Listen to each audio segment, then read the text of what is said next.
President Obama and Secretary of State Hillary Clinton each released video messages this week on the problem of bullying. Both messages centered on abusive behavior toward homosexuals.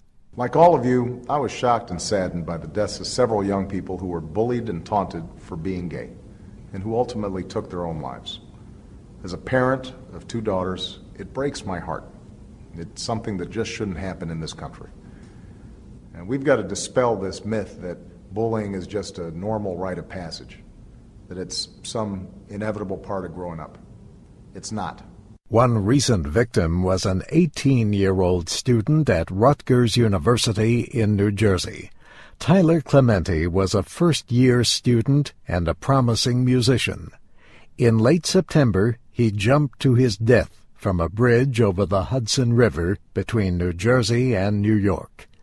3 days earlier, his roommate had secretly used a webcam to broadcast live images of him in a sexual encounter with another man. Law enforcement officials have charged the roommate and another student with invasion of privacy. Last month, writer Dan Savage started the It Gets Better project. The purpose is to help LGBT, lesbian, gay, bisexual, and transgender young people. President Obama recorded his message to show support for that project. I don't know what it's like to be picked on for being gay, but I do know what it's like to grow up feeling that sometimes you don't belong. It's tough. And for a lot of kids, the sense of being alone or apart, I know it can just wear on you. And when you're teased or bullied, it can seem like somehow you brought it on yourself for being different or for not fitting in with everybody else. But what I want to say is this: you are not alone.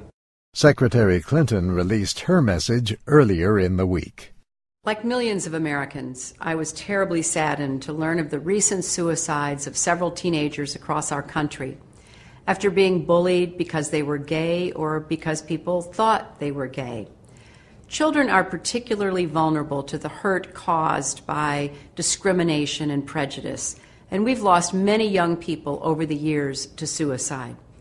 These most recent deaths are a reminder that all Americans have to work harder to overcome bigotry and hatred. She said opportunities will only increase. Just think of the progress made by women just during my lifetime, or ethnic, racial, and religious minorities over the course of our history, and by gays and lesbians, many of whom are now free to live their lives openly and proudly. The videos come as the government and the courts try to settle the future of the military policy known as Don't Ask, Don't Tell. Under federal law, gays and lesbians can serve, but not openly. No one may ask about a person's sexual orientation, but service members can be discharged if they are found to be homosexual.